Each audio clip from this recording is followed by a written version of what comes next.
Alhamdulillah. Alhamdulillah nahmaduhu wa nasta'inuhu wa nastaghfiruh wa na'udzu billahi min shururi anfusina wa min sayyiati a'malina. Man yahdihillahu fala mudilla lahu wa man yudlil fala hadiya lahu. Asyhadu an la ilaha illallah wa asyhadu anna Muhammadan abduhu wa rasuluh. Allahumma salli ala sayyidina wa habibina wa syafi'ina wa zukhrina wa maulana Muhammad sallallahu alaihi wasallam. Qala Allah ta'ala fi kitabihil aziz, a'udzu billahi minasy syaithanir rajim. Ya ayyuhan nasu taqu rabbakumul ladzi khalaqakum min nafsin wahidah wa khalaqa minha zawjaha wa batha minhuma rijalan katsiran wa nisaa wattaqullaha allazi tasaaluna bihi wal arham innallaha kana 'alaikum raqiba. Wahai sekalian manusia, bertakwalah kepada Tuhan kamu yang telah menjadikan kamu bermula daripada diri yang satu, yakni Adam, dan menciptakan daripadanya akan pasangannya, istrinya, yakni Hawa, serta memperbanyakkan daripada keduanya zuriat keturunan lelaki dan perempuan yang ramai. Bertakwalah kepada Allah yang kamu saling meminta dengan menyebut nama-Nya. Peliharalah hubungan silaturahmi kaum kerabat, kerana sesungguhnya Allah sentiasa memerhati, yakni mengawasi kamu. Surah An-Nisa ayat 1. Wa an Asma binti Abi Bakr As-Siddiq radhiyallahu anhuma 'an Nabi sallallahu alaihi wasallam qala ana 'ala hawdi antaziru man yaridu 'alayhi wa yudkhalu bi nazim min duni fa aqulu ummati wa yuqalu la tadri ma shaw'ala al-qahwara qala ibn Abi Mulaikah Allahumma inna na'udzu bika an narji'a ala aqabina aw muftan. Daripada Asma binti Abu Bakar As-Siddiq radhiyallahu anhuma berkata, Rasulullah sallallahu alaihi wasallam bersabda, ketika aku sedang berdiri di tepi telagaku, yakni telaga Al-Kausar, pada hari kiamat nanti, sambil menunggu orang-orang yang datang meminum daripadanya, maka tiba-tiba ada orang yang disekat daripada sampai ke sisiku, yakni telagaku. Lalu aku berkata, bukankah mereka itu juga dahulunya daripada umatku? Maka dikatakan orang kepadaku, ya benar, tetapi engkau tidak mengetahui bahawa mereka setelah itu kembali ke belakang, yakni berpaling, bahawa mereka setelah itu kembali berpaling tadah atau meninggalkan ajaranmu. Berkata Ibnu Abi Mulaikah, salah seorang di antara perawi hadis, ya Allah, kami berlindung denganmu daripada kembali kepada kekufuran atau kami diuji dengan ujian yang berat. Allahumma inna na'udzubika an narja'a ala aqabina aw nuftan. Ya, satu hadis menceritakan Nabi akan menanti kita di padang mahsyar di tepi telaganya. Jadi mudah-mudahan kita di antara hamba Allah Subhanahu wa taala yang mampu sampai ke telaga Nabi, kita mencedok, mengambil air daripada telaga Nabi dan kita minum. InsyaAllah selamatlah kita daripada titian sirat, sampailah ke syurga Allah Subhanahu wa taala nanti insyaAllah. Sadaqallahu wa rasuluh. Yang berbahagia urusan masjid, seterusnya kepada imam bertugas, para jemaah muslimin muslimat yang dirahmati kasih Allah Subhanahu wa taala, didoakan semoga semuanya dalam keadaan sehat sejahtera, dilapangkan hati, dianugerahkan kesehatan, rezeki yang baik, diterima segala amal ibadah, diampunkan dosa, dan mudah-mudahan terhindar daripada bala dan wabah. Amin. Kita mulakan majlis ini pada malam ini dengan sama-sama baca dan menghadiahkan kita Al-Fatihah khusus pada junjungan besar baginda Nabi SAW, ahli keluarga, sahabat baginda, kedua orang tua kita, muslimin muslimat, sama ada yang masih atau tidak, dan kembali juga kepada kita. Mudah-mudahan ada barakah. Al-Fatihah. A'udzubillahi minasyaitonir rajim. Bismillahirrahmanirrahim. Alhamdulillahirabbil alamin, arrahmanir rahim, maliki yaumiddin. Iyyaka na'budu wa iyyaka nasta'in. Ihdinas siratal mustaqim. Siratal ladzina an'amta 'alaihim ghairil maghdubi 'alaihim waladdallin. Muslimin muslimat yang telah berdiri, alhamdulillah kita duduk dalam masjid niat iktikaf, duduk dalam majlis ilmu antara maghrib isya. Lebih kurang setengah jam lagi lah insyaAllah ya. Kalau ni rasa tak boleh panjang-panjang. Jadi saya juga mengambil kesempatan menyambut selamat menyambut Maulid Rasul sallallahu alaihi wasallam, sebab kita ada lagi di dalam bulan Rabiul Awal. Banyak masjid dan surau masih buat program-program lagi berkaitan dengan Maulid Rasul, dan mudah-mudahan ini sebagai satu momentum bagaimana kita menzahirkan yang kita sayang dan cinta kepada Nabi kita Muhammad sallallahu alaihi wasallam, insan yang paling mulia yang akan memberikan syafaat kepada seluruh makhluk yang ada perhitungannya di padang mahsyar nanti insya-Allah. Jadi sayang cinta Nabi kita tak boleh cakap aja, tapi kita kena tunjukkan. Pertama, selawat kata Nabi, kerapkan. Benda simple ya, perkara simple je. Duduk menung, selawat. Pergi kerja, selawat. Tak tidur, selawat ya. Dan Nabi menyebut, man shalla alayya salatan sallallahu alaihi biha asyara. Barang siapa selawat ke atasku sekali, Allah selawat ke atasnya 10 kali, dan seterusnya. Dan bila kita berselawat, Allah Ta'ala melalui malaikatnya menyampaikan kepada Nabi kita Muhammad sallallahu alaihi wasallam, ya Muhammad, umatmu berada di majlis di alam Selangor Malaysia sedang berselawat ke atasmu. Ya, Nabi tahu kita berselawat dan Nabi kenal kita, ya, kita yang berselawat. Mudah kan? Selawat. Jadi saya kita Nabi selawat. Ya, insya-Allah. Dua, bacalah kisah-kisah sirahnya. Kan kat rumah, kat masjid, kat surau ada buku-buku sirah Nabi sallallahu alaihi wasallam. Kita bacalah. Ya, kita baca sirahnya dan mudah-mudahan kita ambil pengajaran dan jadikan contoh dalam kehidupan kita.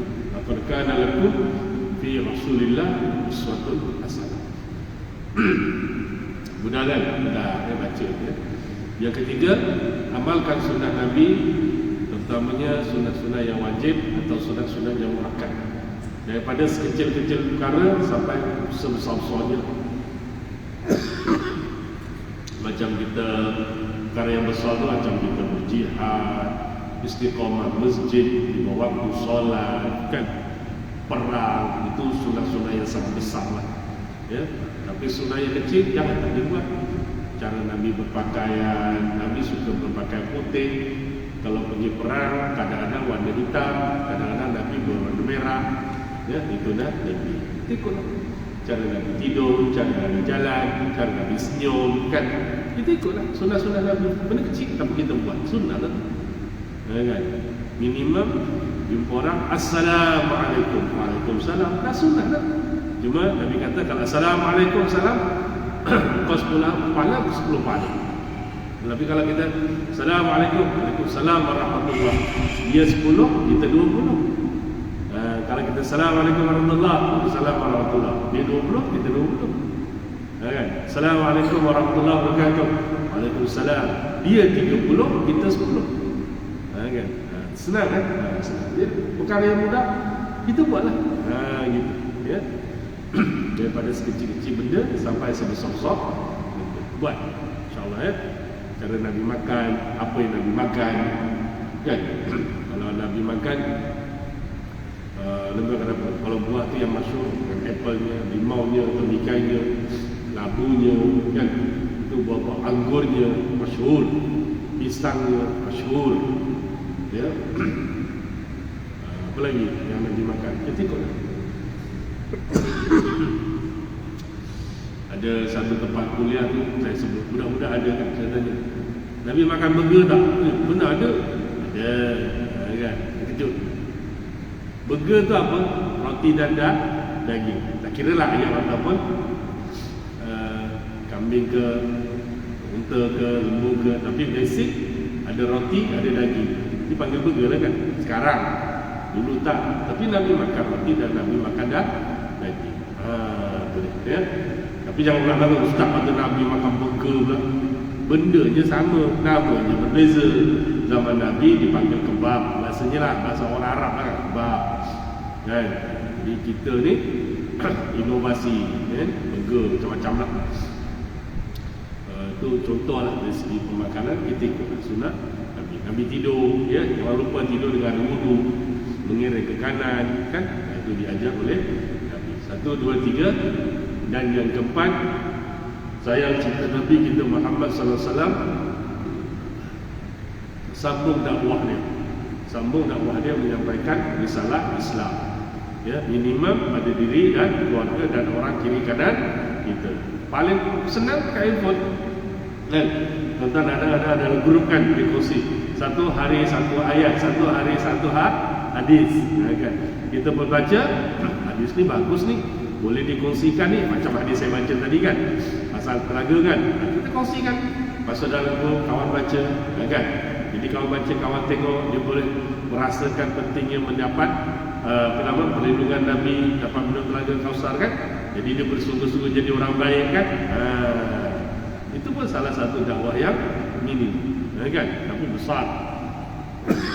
Jadi kalau tuan-tuan ada IG, ada Facebook macam ini live kan, yang tengok tak tahu lah berapa ribu yang tengok, tak tahu benar kan. Tapi ini cara kita berdakwah ya. Dan yang seterusnya tuan-tuan, yang paling penting, kalau ada orang hina Nabi kita, jangan kita diam. Orang hina Nabi kita, kita hendaklah mempertahankan Nabi kita. Seperti mana yang pernah, yang dah berlaku pun dulu, kini dan akan datang, tak mustahil benda ini berlaku ya. Kita kena pertahankan ya. Kita tak pernah hina agama orang, kita tak pernah menghina pribadi pemimpin agama seseorang. Tapi mengapa mereka sangat benci kepada baginda Nabi sallallahu alaihi wasallam, membuat karikatur dan sebagainya. Dan akhirnya tuan-tuan tengok orang yang menghina tuan-tuan akhirnya mati dibakar, terbakar ketika dalam aksiden. Ya, sehingga tuan-tuan pun tak tahu kan.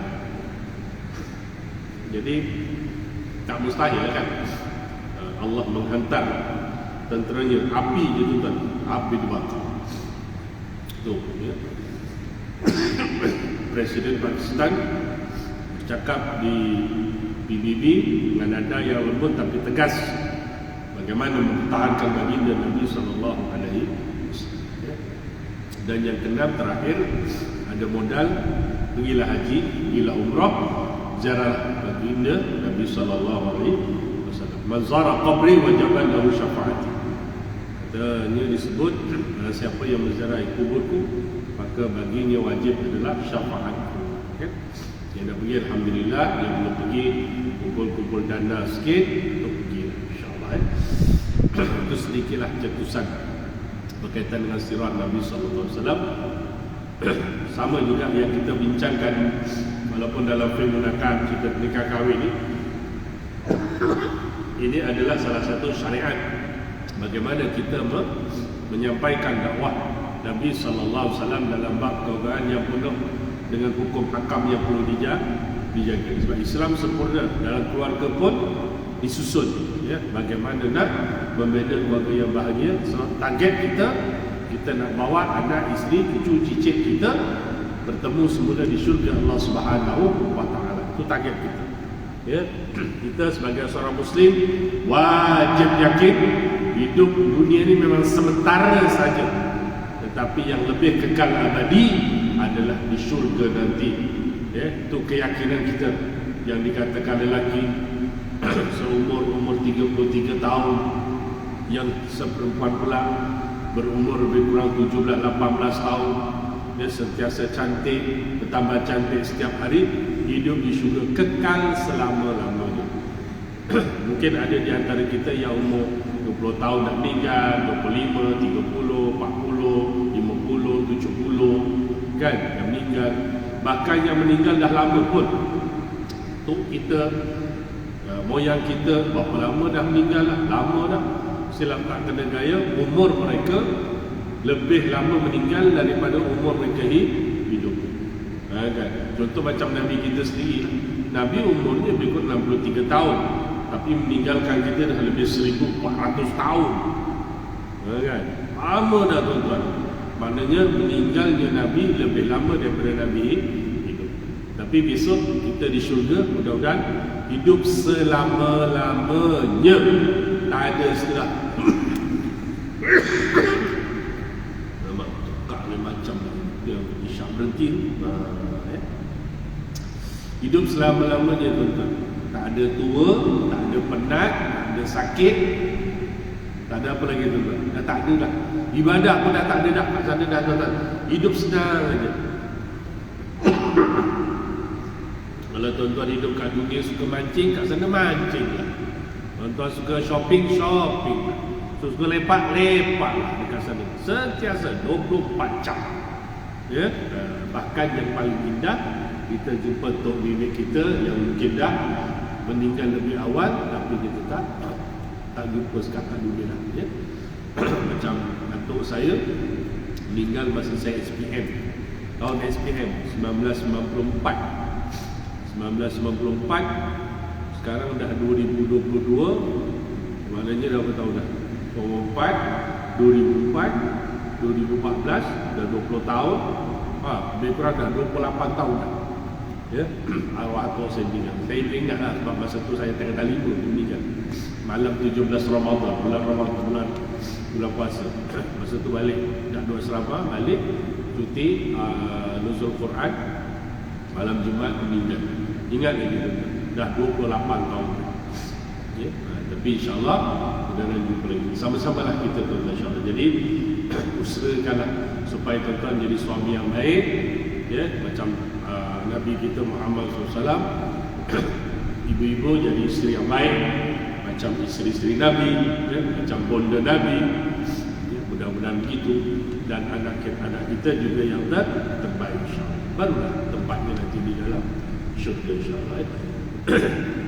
Jadi sementara kita hidup ni tuan-tuan, hiduplah berpandukan syariat. Kan belajarkan akidah, muamalah, jinayah, kan?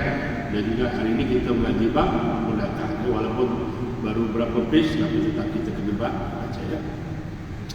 Yang lepas tuan-tuan, kita masuk mukadimah perkahwinan.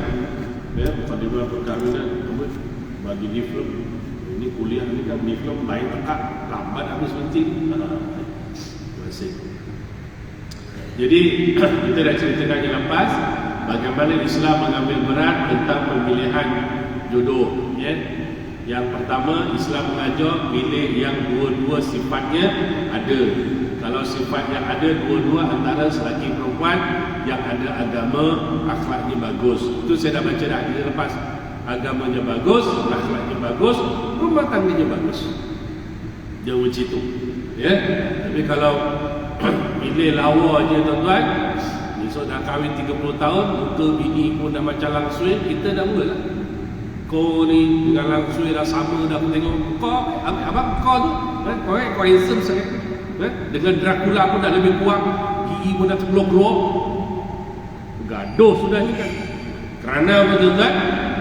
Cintanya bukan kerana melihat dari sudut agama, tapi tengok paras rupa yang cantik. Kan? Rupa yang cantik bila dah umur 40, 50, 60 kan beza. Ya? Macam ni kita punya engkau ni kan. Ni Allah tonton ni. Dulu handsome, umur 20 tahun ya. Rebutan ni jangan main-main kat sekolah dulu. Rebut je. Ibrahim rebut. 20, 25, 30 rebut-rebut Ibrahim. Sekarang ada berebut lagi? Tak ada. Ada juga. Oi, hebat. Yalah, kerabat tuanku kan. Tapi pilih agama, insya-Allah. Ya, perempuan pun gitu, pilih agama, bagus insya-Allah. Dia tahu kedudukan dia sebagai seorang isteri, hebat macam mana pun dia wajib taat kepada suami. Itu yang lepas kita bincang pada 1999 bulan lepas ya. Seterusnya disebut dekat sini tuan-tuan, yang perkara kedua dipandang kedua-duanya adalah dari segi keturunan ya. Maksud keturunan ialah asal keturunan dan benih yang baik. Dalilnya ialah hadis Hasan sebelum ini menceritakan bahawa perempuan dikahwini kerana empat perkara. Salah satunya adalah segi keturunan yang baik. Oleh itu kita disunatkan memilih pasangan yang baik keturunannya. Ini dapat membantu membina kehidupan rumah tangga yang berkekalan. Seseorang yang lahir dari keturunan yang baik, berguna besar, mempunyai pergaulan yang baik, akhlak yang baik. Apabila dicintai dia akan menghormati, dan apabila dia marah dia tidak akan berlaku zalim. Itu jelas tuan-tuan ya. Pilih yang ada agama, memang bahagialah insya-Allah. Ya, ada masalah pun tenang, tak cepat mengamuk, ya. Masalah apa? Keturunannya orang-orang yang baik, orang yang baik. Tengoklah. Kalau dia baik, tengok emaknya. Emaknya baik tak? Tengok makhluk kita tengok memang sopan, auratnya ditutup, kan? Kat luar pun bertudung elok, bajunya sedang elok, kan? Tengok maknya, oh maknya pun memang bagus. Ya, maknya pun memang sopan, baik, ya, tutup aurat, sempurna. Maknya kan, pulang-pulang maknya janda. Nak ambil maknya kan anaknya. Kau berani ambil mak kan anak? Tak berani anggur ya, pasal ada live ya. Terpulang, tepuk dada tanya iman. Ya, kalau nak ambil anaknya, ambil anaknya bagus, maknya pun bagus. Mudah-mudahan. Tapi kita banyak juga yang kita dah jumpa tuan-tuan ya. Anaknya bagus, mak huru hara. Ya, kita jumpa sampai dia minta pandangan, Ustaz macam mana nak pujuk mak saya tutup aurat?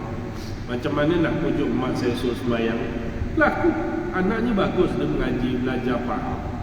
Kan dia pujuk-pujuk. Kita cadangkanlah pertama, salah satunya kalau boleh bila waktu solat bersuaralah sikit, mak dah maghrib, jom kita solat sama. Sekali-sekali. Tak apalah, saya jadi imam. Ya, kalau mula-mula tak nak, tak apalah. Pelan-pelan lah. Kau sembahyanglah dulu kan. Tak apalah, pelan-pelan kan. Esok ajak lagi, lusa ajak lagi. Nanti kalau musafir kan, agak musafir berjalan sehingga kat masjid ada solat, pelan-pelan dakwah.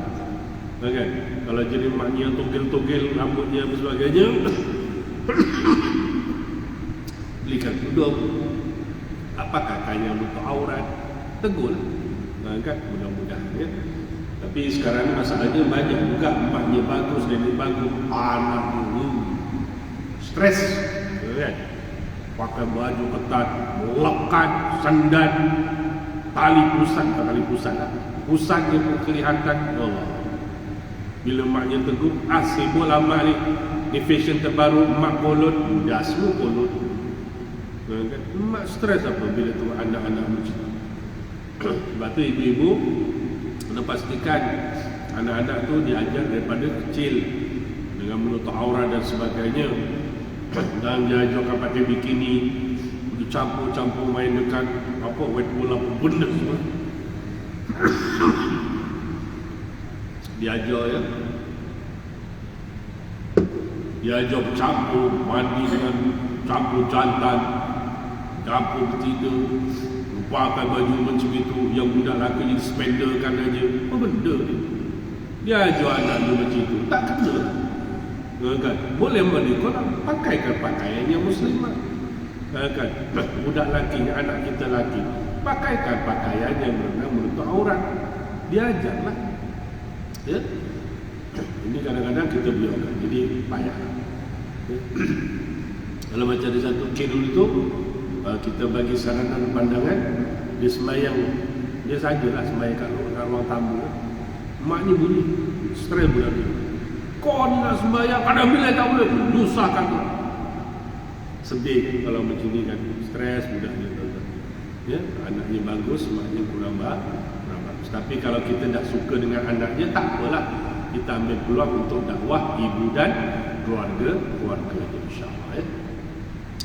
Okey, baik lelaki baik perempuan sama je ya. Yang lelaki pun sama juga.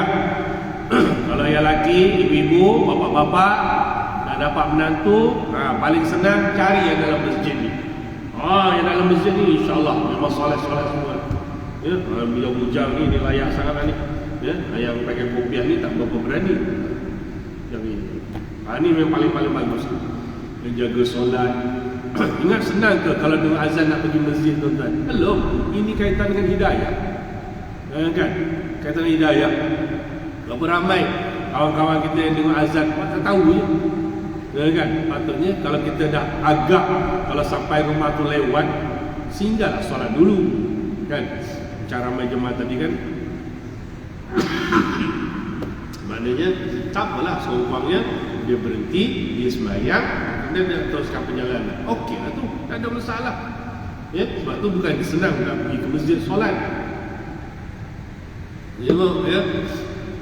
Kena pula bila sebut, malam ni ada pengajian, dia boleh duduk pula.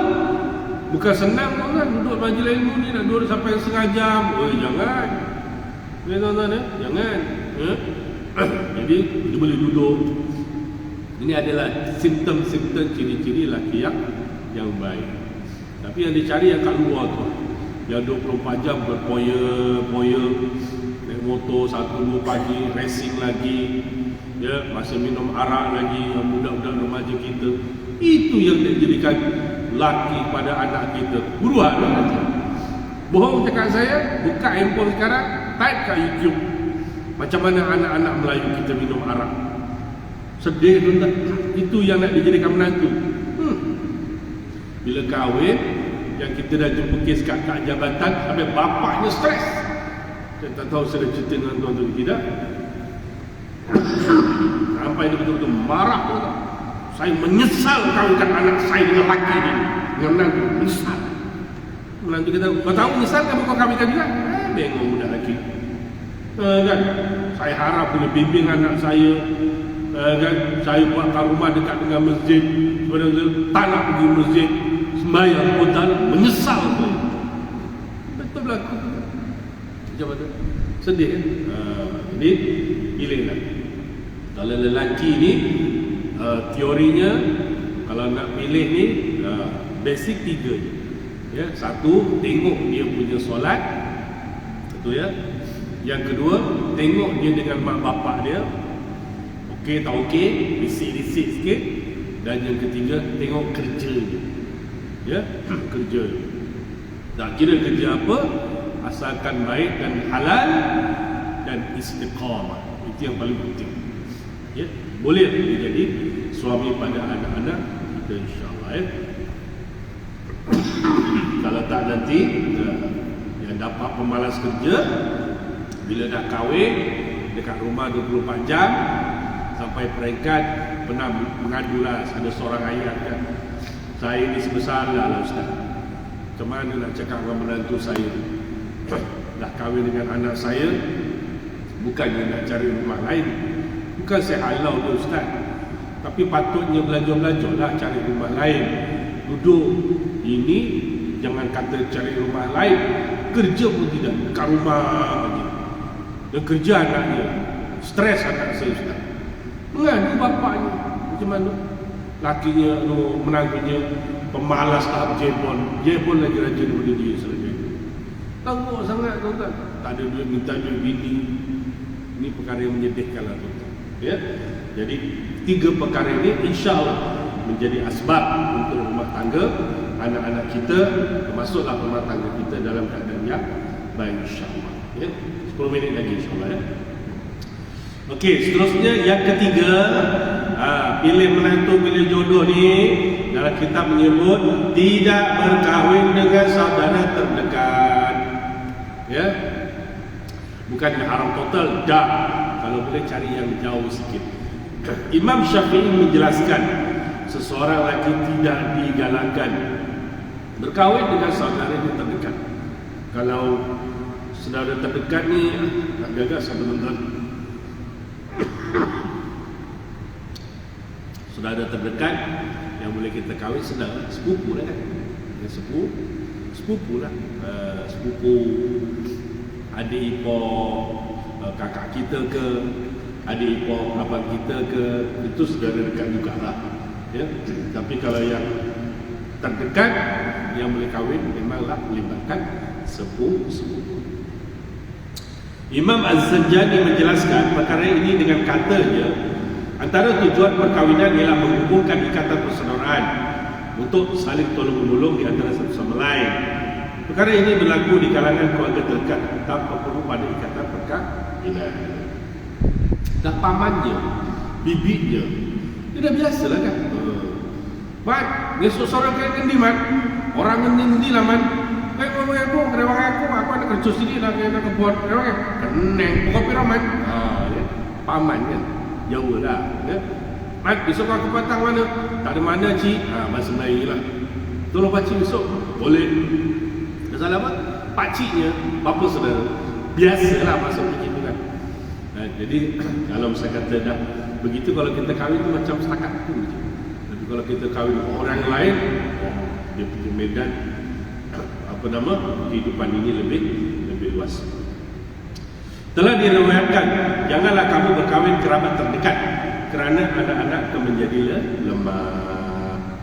Ya, disebut sini ya. Janganlah kamu berkahwin dengan kerabat yang dekat. Ya, kerana anak akan dijadikan lemah. Ya. Ini kerana berlaku syahwat terhadap kaum kerabat yang dekat adalah lemah. Perkara ini disebut oleh Asy-Syarbaini dalam urayanya terhadap Matan Al-Minhaj karangan Imam Nawawi. Walau bagaimanapun dia tidak mempunyai sanad mutamat. Ini disebutkan oleh ahli tafsir sebagai Ibnu Al-Athir dalam kitab An-Nihayah bi Gharib Al-Hadis wal Athar. Ya. Jadi nak bagi tahu dia bukannya satu perkara yang total. Dia pasti akan berlaku tidak. Tapi masa saya belajar kitab ni, kita belajar kat polis, jumpa institut tentang tegahanlah perkahwinan orang dekat ni, jumpalah benda ni yang disebut matan ni kan. Janganlah kamu berkahwin dengan kerabat yang dekat kerana anak akan jadi lemah. Berdasarkan yang saya belajar sehingga dia begini tuan-tuan, bila kita kahwin dengan sepupu kita yang kita kenal sila gaya sebelah rumah, daripada kita kecil sampai besar kenal, kita kenal dan kita tengok biasa lah. Kita kenal, kita tengok biasa lah. Biasa, dah nampak selalu. Bila kita kahwin tuan-tuan, dia perasaan nak dia tu ada, tapi dia tak sesemangat. Lebih sikit lain. Kalau guna kakak segairah, tu tuan-tuan pun dah bayar lain macam tu ya.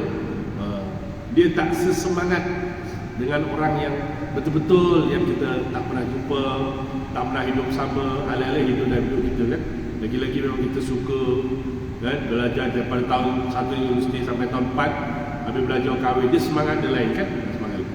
Rupanya bila dia kenal, dia kahwin dengan orang yang biasa nampak, bila dia bersama tu, ialah kewajipan, semangat ada, tapi air mani yang keluar tu dia tak sepower, tak sebagus yang orang yang tak pernah kita jumpa bila kahwin kan, malu-malu malam pertama pun lain macam nak roboh katilnya. Contoh boleh faham?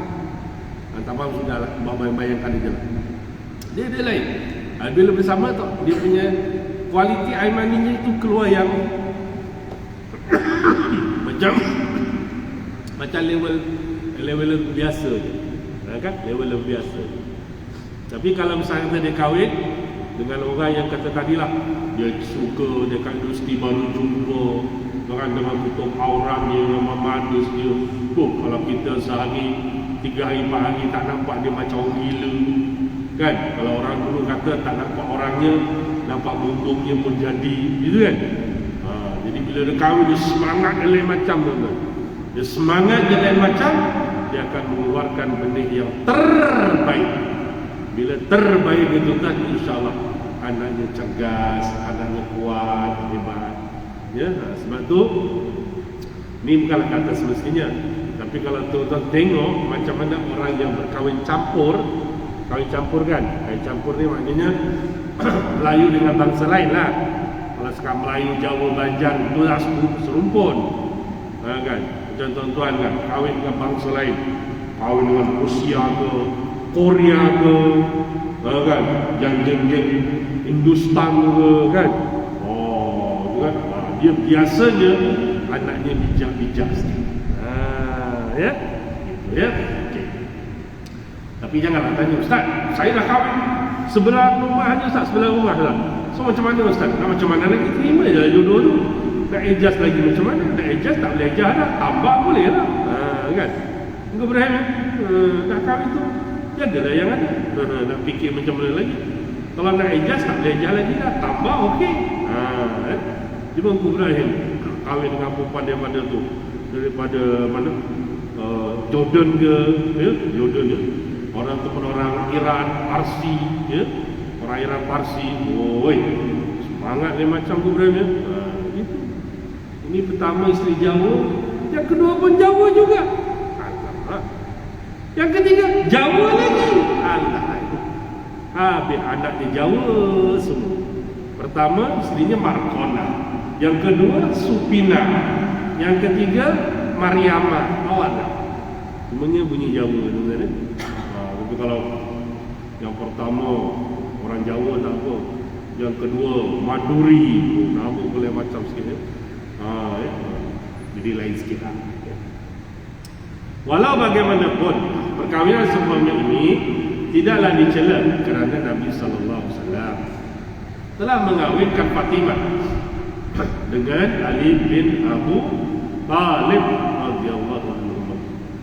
Sedangkan Nabi dan Abu Talib Nabi dengan Ali adalah sepupu. Jadi dia kahwinkan anaknya Fatimah dengan sepupu Nabi sendiri. Boleh, ada masalah ya. Kalau kira tahap level, Fatimah panggil Ali apa kalau bahasa kita hari ini? Paman, pakcik, ya. Level dia ya.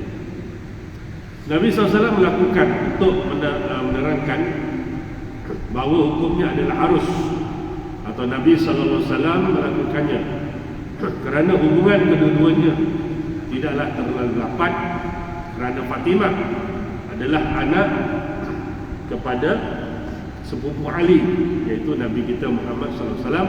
Secara umumnya ia agak kelihatan jauh. Okay.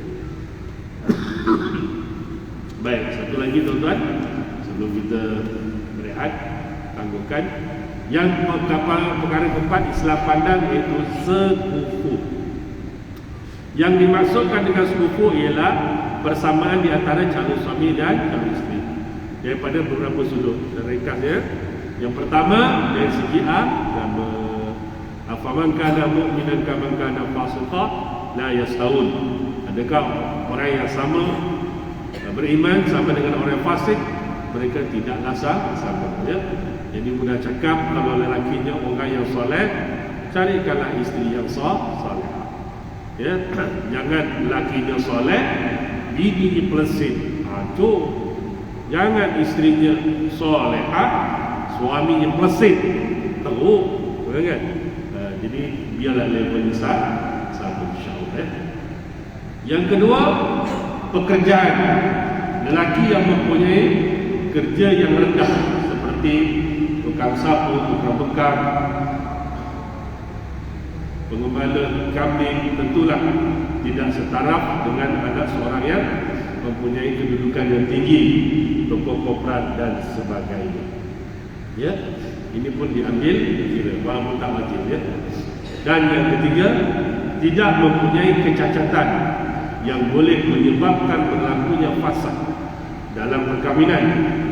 Contohnya lelaki yang gila dan penyakit kusta tidak setara dengan perempuan yang tidak mempunyai penyakit tersebut. Ya, ini di antara 4 perkara yang 3 perkara yang dipandang 3 perkara yang dipandang dalam Islam dalam bab sekutu. Ya, walau bagaimanapun dia tidak menjadi syarat wajib, tapi kalau diikut dia akan memberikan kesan yang baik, insya-Allah taala. Saya dah insya-Allah ni.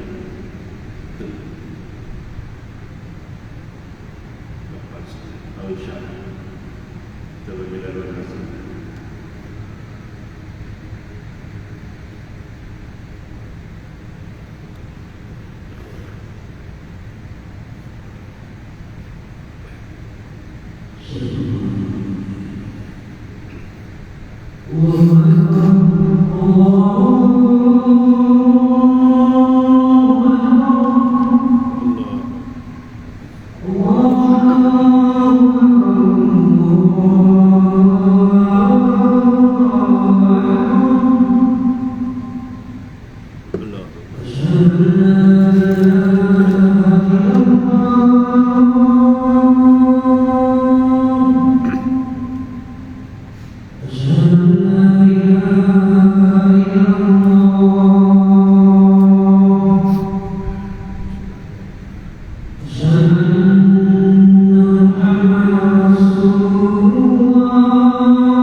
Alhamdulillah, kita dah Isya. Saya ada 5 minit kita habiskan poin ini.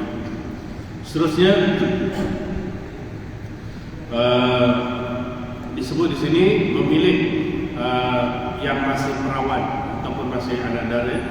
Ini anjuran daripada Nabi sallallahu alaihi wasallam, alaikum bil abkar fa innahu da'adamu afwaha wa taqu arhama wa arda bil yasir. Hendaklah kamu memilih perempuan-perempuan yang masih dara, kerana mereka lebih lemah lembut kata-katanya, lebih mampu melahirkan anak yang ramai, dan lebih reda sedikit kesusahan dengan sedikit kesenangan. Jabir radhiyallahu menceritakan, aku telah berkahwin dengan seorang wanita pada zaman Rasulullah SAW. Aku berjumpa dengan Nabi SAW. Bagi dia bertanya, wahai Jabir, adakah kamu telah berkahwin? Jawabku, ya. Bagi dia bertanya pula, kamu berkahwin dengan anak dara atau janda? Jawabku, dengan seorang janda. Bagi dia SAW bersabda, mengapa kamu tidak berkahwin dengan anak dara, lalu kamu boleh bergurau dan bermain dengannya? Aku menjawab, wahai Rasulullah, aku mempunyai ramai adik-beradik perempuan.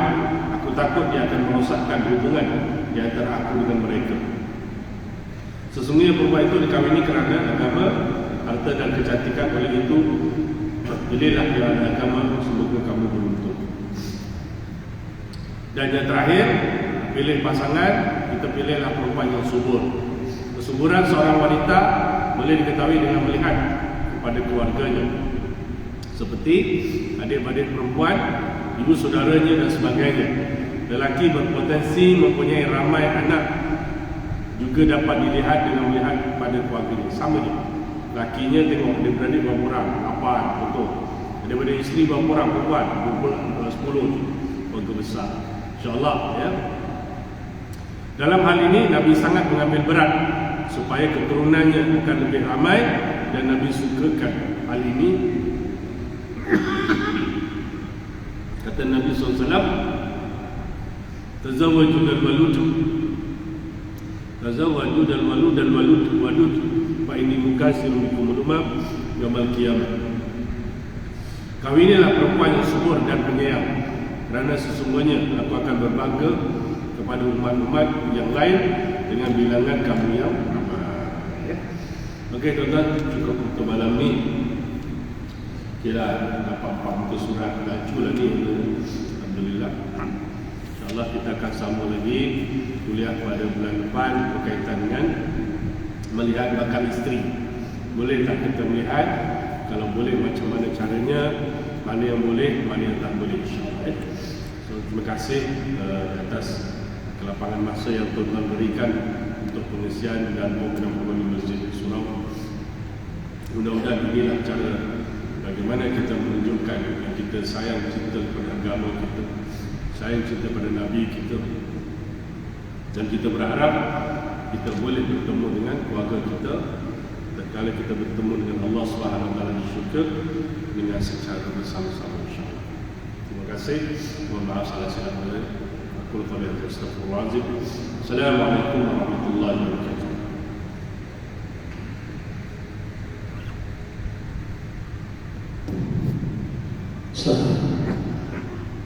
Allahu Akbar, asyhadu an la ilaha illallah, asyhadu anna Muhammadan Rasulullah, hayya 'alas shalah.